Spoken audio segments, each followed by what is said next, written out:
Graça e paz a todos, começamos agora mais um episódio de um podcast, o de número 48. Esse é o podcast de estudos bíblicos produzido pela Mocidade da Primeira Igreja Presbiteriana de Itabuna. Nós estamos caminhando pelo Evangelho escrito por Marcos com a contribuição aí de diversos irmãos na exposição dos textos. Eu me chamo Esdras e nosso convidado hoje é o Samuel Rocha. Ele faz parte da nossa OMP, também é diácono na nossa igreja. E aí, cara, como vai? Prazer te ter aqui novamente. E aí, Edjas, beleza? Muito obrigado aí pelo convite. Muito feliz de poder ajudar, de poder participar desse momento. Então, pessoal, o nosso texto de hoje, nosso episódio, se encontra no Evangelho de Marcos, capítulo 9, do versículo 14 ao 29. Diz assim a palavra do Senhor. Quando eles se aproximaram dos discípulos, viram numerosa multidão ao redor e que os escribas discutiam com eles. E logo toda a multidão, ao ver Jesus, tomada de surpresa, correu para ele e o saudava. Então ele interpelou os escribas, que é que discutíeis com eles? E um, dentre a multidão, respondeu, Mestre, trouxe-te o meu filho, possesso de um espírito mudo. E este, onde quer que o apanha, lança-o por terra, e ele espuma, ri-lhe os dentes e vai definhando. Roguei a teus discípulos que o expelissem, e eles não puderam. Então Jesus lhe disse, ó geração incrédula, até quando estarei convosco? Até quando vos sofrerei? Trazei-mo. E trouxeram-lhe. Quando ele viu a Jesus, o Espírito imediatamente o agitou com violência. E caindo ele por terra, revolvia-se espumando. Perguntou Jesus ao pai do menino, há quanto tempo isso lhe sucede? Desde a infância, respondeu. E muitas vezes o tem lançado no fogo e na água para o matar. Mas se tu podes alguma coisa, tem compaixão de nós e ajuda-nos. Ao que lhe respondeu Jesus, se podes, tudo é possível ao que crê. Imediatamente o pai do menino exclamou, com lágrimas, eu creio, ajuda-me na minha falta de fé. Vendo Jesus que a multidão concorria, repreendeu o espírito imundo, dizendo-lhe, espírito mudo e surdo, eu te ordeno, sai deste jovem e nunca mais tornes a ele. E ele, clamando e agitando-o muito, saiu, deixando-o como se estivesse morto, a ponto de muitos dizerem, morreu. Mas Jesus, tomando-o pela mão, o ergueu, e ele se levantou. Quando entrou em casa, os seus discípulos lhe perguntaram em particular, por que não podemos nós expulsá-lo? Respondeu-lhes, esta casta não pode sair, senão por meio de oração e jejum. Então esse é o nosso texto, é contigo, Samuel. Amém, meus irmãos. Então, como foi lido aí pelo nosso irmão Edjas, tá aí esse texto que fala da cura de um jovem possesso, né? Mas antes da gente adentrar nele, eu acho interessante a gente entender o que se passava nesse contexto, e isso a gente vai compreender melhor no início desse capítulo, né? Do capítulo 9, que nós temos aí a passagem da transfiguração, que os irmãos já conhecem. Então, o que estava acontecendo? Nesse episódio da transfiguração, Jesus subiu ali com os discípulos, né, que a Bíblia relata, Pedro, Tiago e João, e foram ali para o topo de um monte. E ali naquele topo do monte aconteceu algo maravilhoso, algo sublime, algo poderoso, que foi, como relata dos versos 2 ao 8, o episódio da transfiguração, né? E ali relata, né, as vestes se tornaram resplandecentes, e foi algo sublime, ao ponto dos discípulos que estavam ali ficarem ali, como diria o Tiririca, né? Abestados. Olha o verso 6, o que é que diz? Pois não sabiam o que dizer, por estarem aterrados. Então foi um momento, assim, onde a glória do Senhor se fez presente ali, houve a aparição de Elias com Moisés, então foi um momento maravilhoso. E, ao mesmo tempo, a gente pode fazer aí o contraste com esses versículos que Esdras leu.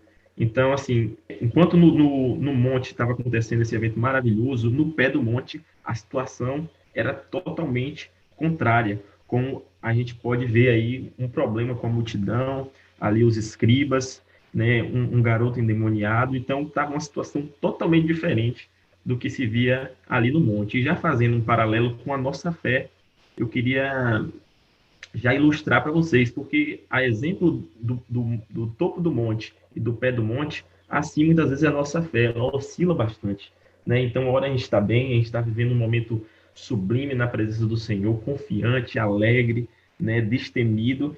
Em outros momentos, a gente passa por situações onde a nossa fé é provada e a gente às vezes desfalece, a gente às vezes esmorece, fica triste, acredita que nada vai poder reverter o nosso quadro, e isso é normal. Se você é crente, isso é completamente normal se sua fé, né, ela oscila, porque nós somos pecadores, nós somos humanos, muitas vezes a gente está bem, outras vezes a gente não está. Já é de início, é isso que eu quero ilustrar para vocês, o que se passa aqui. À luz desse texto, eu queria trabalhar o tema sobre, como eu já disse, sobre fé, né? A fé que vence a incredulidade. Então, eu gostaria aqui, de início, dar 3 características de uma fé que é capaz de vencer a incredulidade. Então, como vocês viram aí, o texto lido, nós vemos aí um acontecimento onde os discípulos não conseguem retirar o demônio, né, que estava naquele garoto. Em contrapartida, os escribas estavam ali pressionando, né, dizendo, botando em xeque o evangelho, imprensando ali os discípulos, a multidão estava ali presente, o pai do garoto estava muito arrasado, chorando, como relata o texto, e esse espírito, né, maligno que se apossou do menino, nós vemos várias características dele ao longo desse texto, né? Então era um espírito que lançava o menino no fogo, lançava o menino na água, tentava matar o menino de todas as formas e o menino espumava. Então era uma cena devastadora, acredito eu, se a gente for pensar aí realmente no que se passava naquele momento. Então, dos versos 17 ao 19, nós vamos ver a primeira característica de uma fé que vence a incredulidade. Então, eu vou ler dos versos 17 ao 19, que diz o seguinte: E um dentre a multidão respondeu: Mestre, trouxe-te o meu filho, possesso de um espírito mudo, e este, onde quer que o apanha, lança-o por terra, e ele espuma, rilha os dentes e vai definhando. Roguei a teus discípulos que o expelissem, e eles não puderam. Então Jesus lhes disse: Ó geração incrédula, até onde estarei convosco? Até quando vos sofrerei? Trazei-mo. Então, meus irmãos, a primeira característica de uma fé que vence a incredulidade é uma fé dependente. É uma fé dependente. Então, veja só, os discípulos eles não conseguem expulsar o demônio, e isso, muito provavelmente, porque os discípulos estavam confiando em si mesmos, né? A gente sabe que esse não foi o primeiro episódio em que os discípulos se deparam com uma pessoa endemoniada. Alguns capítulos atrás, nós vamos ver os discípulos já conseguindo expulsar, né, demônios, porque o Senhor Jesus derramou poder sobre eles para que eles pudessem fazer esse tipo de prática. E aí a gente se questiona, olha, por que será que dessa vez não deu certo? Por que eles não conseguiram expulsar dessa vez? Então, certamente, meus irmãos, os discípulos, eles estavam cheios de si mesmos. E quando isso acontece, meus irmãos, acaba que o poder de Deus, ele não se manifesta nas nossas vidas, porque nós estamos cheios de nós mesmos e desacreditamos o poder do Senhor, achamos que é por nossa força, que é por nosso mérito. Então, tudo isso atrapalha. E lá no verso 29, já no finalzinho, o próprio Jesus fala: esta caça não pode sair senão por meio de oração e jejum. Então, provavelmente, os discípulos já estavam acreditando que estava resolvido. Como eles já tinham curado, já tinham expulsado alguns demônios anteriormente, eles acharam que já tinham aprendido e que estava tudo certo, e passaram a entender que não dependiam mais do Senhor. Então nós precisamos ter uma fé contrita, uma fé diante do Senhor que mostre que nós dependemos dele, que continuemos em oração, em jejum, né, observando a palavra do Senhor, rogando a ele o seu poder, pedindo a ele que, em nome de Jesus, coisas aconteçam. Então, tudo isso tem a ver com o resultado dessa história aqui, né? O que aconteceu. E Jesus, no verso 19, ó geração incrédula, até quando estarei convosco? Então, Jesus aqui adverte, dá uma bronca mesmo nos discípulos, porque não tinham fé, não tinham orado, não tinham tido a humildade de colocar diante do Senhor, de fazer as coisas da maneira correta. E, dando sequência, uma outra característica de uma fé que vence a incredulidade é uma fé confidente, né? Vamos ver do verso 20 ao 22. E trouxeram-lhe, quando ele viu a Jesus, o Espírito imediatamente o agitou com violência, e caindo ele por terra, revolvia-se, espumando. Perguntou Jesus ao pai do menino: há quanto tempo isto lhe sucede? Desde a infância, respondeu. E muitas vezes o tem lançado no fogo e na água para o matar. Mas, se tu podes alguma coisa, tem compaixão de nós e ajuda-nos. Então, meus irmãos, aqui nós temos novos elementos. Por isso que eu quero dizer que uma característica de uma fé que vence a incredulidade é uma fé confidente. Repare, vamos novamente tentar entender a situação. Jesus já estava agora há um tempo ali, né, depois de ter descido do monte, e a situação era a seguinte, meus irmãos: os escribas estavam tentando descredibilizar o evangelho. Por quê? Porque os discípulos não conseguiram expulsar o demônio. Tinha um pai ali desesperado que sofreu a vida toda. Reparem que o menino sofria com isso desde a infância. Então pense aí, um menino que se lançava no fogo, se lançava na água. Então esse pai sofria muito com a angústia desse filho.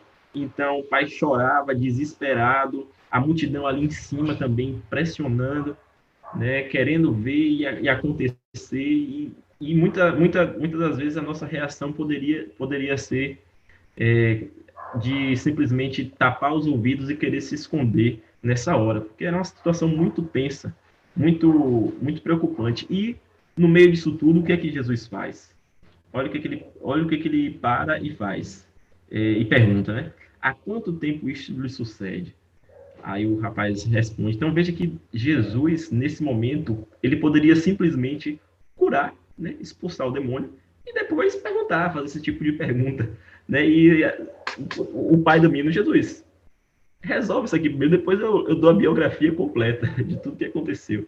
Mas o que é que eu quero chamar a atenção aqui, meus irmãos? É que Jesus ele prezava pelo relacionamento com seus filhos, né? Então, você está até um outro exemplo, o exemplo da mulher que toca na orla do manto, né? E estava lotado ali. Jesus fala: olha, saiu o poder de mim, né? E aí, muitas das vezes, a nossa reação poderia ser a dos discípulos. Mas Jesus, tem tanta gente aqui, como é que você está dizendo que alguém tocou em você? Pensa aí, você eras no ônibus lotado às 6 horas da manhã, e você vira para mim e diz: alguém tocou em mim.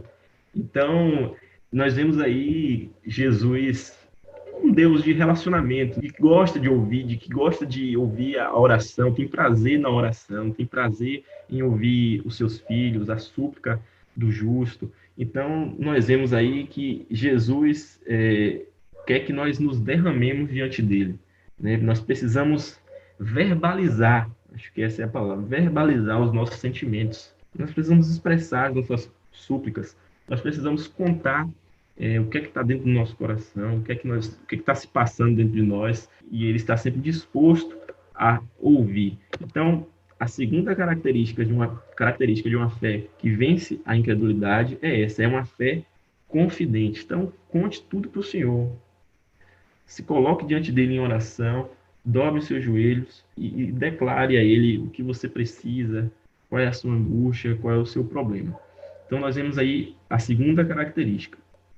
E agora, passando para a terceira característica, nós vamos ver aí na metade do verso 22, que diz assim: mas se tu podes alguma coisa, tem compaixão de nós e ajuda-nos. E aí continua no verso 23. Ao que lhe respondeu Jesus: se podes, tudo é possível ao que crê. E imediatamente o pai do menino exclamou com lágrimas: eu creio, ajuda-me na minha falta de fé. Então, a terceira característica, meus irmãos, é uma fé humilde. Nós precisamos ter uma fé humilde para que assim nós possamos vencer a incredulidade. Então, o pai do garoto aí, ele reconhece que tem uma fé imperfeita. Então, o que está acontecendo aí é que ele está escancarando a sua falta de fé, o seu coração. Ele está realmente se abrindo, né? Abrindo seu coração para o Senhor nesse momento. Por quê? Porque ele duvida no início, né? Ele faz assim: mas se tu podes alguma coisa, tem compaixão de nós e ajuda-nos. Então vamos nos colocar assim no lugar desse pai. Ele está vendo ali os escribas, pessoas, né, que entre aspas, teoricamente são pessoas que tinham muito conhecimento e que muitas pessoas ali davam crédito e acreditavam mesmo no que aqueles homens falavam. Nós vemos ali a tentativa que não deu muito certo dos discípulos.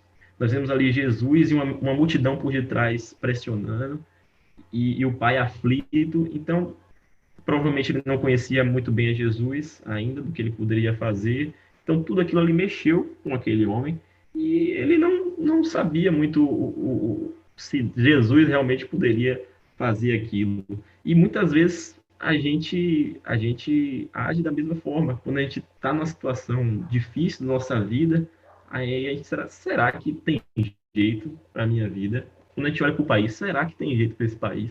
Será que a gente vai conseguir avançar? Será que isso aqui vai dar certo? Será que isso aqui vai mudar algum dia? Então, muitas vezes nós agimos como esse homem, achamos que não tem jeito e caímos nesse mesmo exemplo aqui da Bíblia.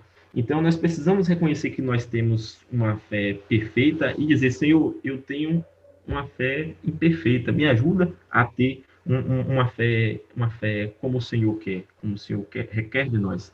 Então, ele vai dizer, eu creio, Senhor, ajuda-me na minha falta de fé. Então, muitas vezes nós precisamos fazer isso. Senhor, ó, eu tenho isso aqui, é imperfeito, não é digno do Senhor, mas eu ofereço ao Senhor e peço que o Senhor transforme, é, a- esteja agindo poderosamente sobre a minha vida, me ajude na minha falta de fé, me ajude nas minhas fraquezas. Então, se coloque diante do Senhor com uma fé humilde, com um coração humilde, pronto para entregar nas mãos do Senhor, para que Ele molde, para que Ele transforme, para que cada vez mais Ele aprimore, não é, a nossa fé, a nossa falta de fé, e assim nós vamos crescer e vamos vencer a incredulidade. Então, novamente, o que nós precisamos é de uma fé dependente, reconhecendo que depende do Senhor, precisamos orar, que precisamos dobrar o joelho e por nós mesmos nós não somos capazes de nada.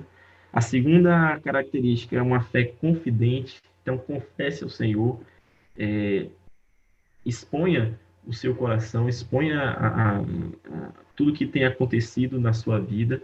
E em terceiro, é uma fé humilde, que reconhece que é imperfeita, que é pequena e que precisa do Senhor para que ela possa crescer, para que ela possa cada vez mais se expandir e se firmar, né?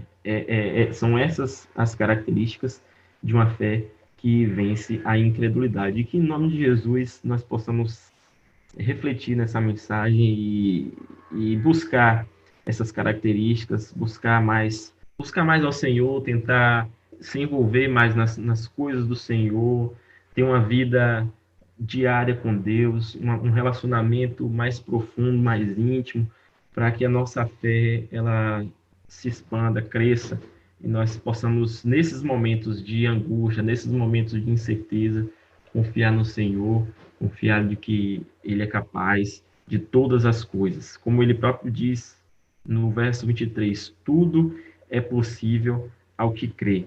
Então, creia nessa palavra, olhe para dentro de você mesmo, veja o que precisa ser mudado, o que precisa ser diferente, clame ao Senhor, se prostre na presença do Senhor e certamente Ele vai usar a sua vida para abençoar a vida de muitas pessoas que estão ao seu redor.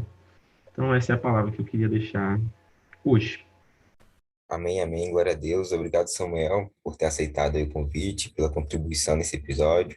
Que Deus continue te abençoando, nos dê mais oportunidades de falar da palavra do Senhor, né? Que o Senhor tenha nos edificado aí com a sua palavra, que o Senhor aplique também a nós a palavra ministrada hoje. Agradecemos também a você que nos ouviu até aqui, que o Senhor os abençoe e convidamos a continuar acompanhando semanalmente nossos episódios, né? Ao final do vídeo é mostrado aí na tela a playlist com todos os episódios já lançados até aqui, também o da semana anterior, Se inscreva aí no canal para não perder os próximos. Na semana que vem a gente tem mais. Compartilhe com os amigos e fiquem à vontade também para fazer comentários, né? Que Deus abençoe. Até o próximo episódio. Tchau, tchau.